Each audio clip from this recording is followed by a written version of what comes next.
Hello friends, Gyan Arjan technical point learn with fun में आपका स्वागत है। मैं अर्पित सर। आज स्टेनो हिंदी डिक्टेशन 80 शब्द पर मिनट की गति से होगी। आइए स्टार्ट करते हैं। स्टार्ट। सभापति महोदय, आग लगने के बाद कुआं खोदने की जो प्रथा है वह बंद होनी चाहिए।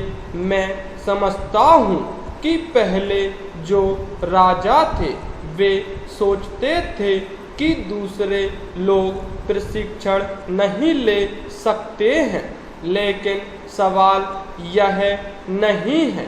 सवाल है देश में नया अनुशासन पैदा करने का तथा नई सेना खड़ी करके हमें प्रशिक्षण देना चाहिए। आजकल लोगों में एक हीनता की भावना आ गई है।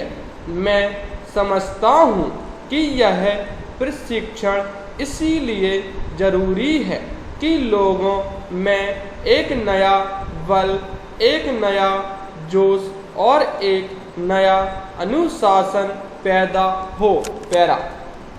आज भी हम सुनते हैं कि गांवों में हरिजनों पर अत्याचार होते हैं। हरिजनों पर जो हमले यहाँ होते हैं उनका मुकाबला वह लोग नहीं कर सकते हैं, क्योंकि उनको राइफल चलाने का ज्ञान नहीं है।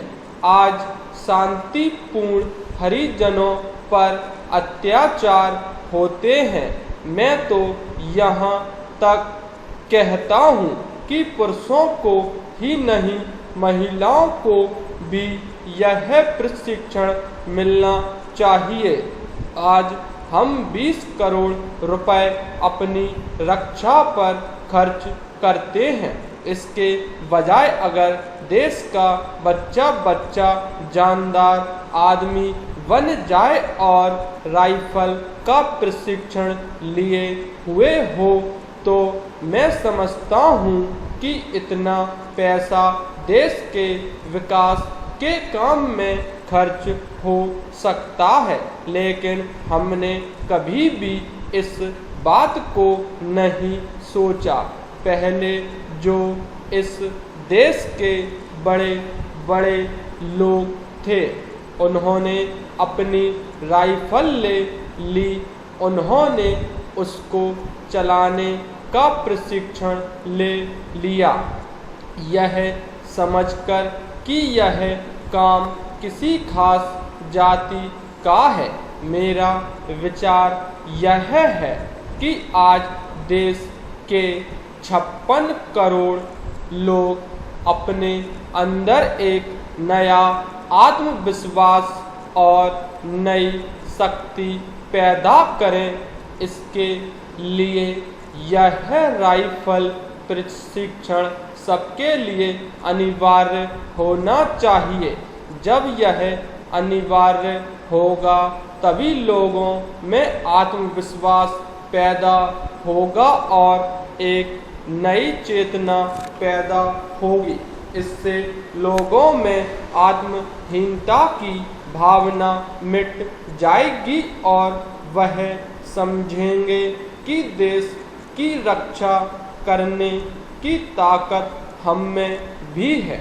आज जो हरिजन आदि लोग हैं उनमें एक बात घर कर गई है कि राइफल और बंदूक उनके बस की बात नहीं है, लेकिन यह आत्मरक्षा का सवाल है। यह देश की रक्षा का सवाल है। कमी में बच्चा पनपता है, कठिनाइयों में इंसान पैदा होता है। जब आप जीवन को नई स्थिति में बदलेंगे तब मस्तिष्क बदलेगा। इसलिए मैं कहता हूँ कि देश के लोगों को यह प्रशिक्षण देना होगा पैरा। प्रधानमंत्री ने आज घोषणा की कि किसी राष्ट्र को इस बात की अनुमति नहीं दी जाएगी कि वह हमारे राष्ट्रीय विचार या हमारी जीवन पद्धति पर प्रभावी हो। Full stop. प्लीज़ वीडियो को सब्सक्राइब, लाइक एंड शेयर जरूर करें। Thank you so much.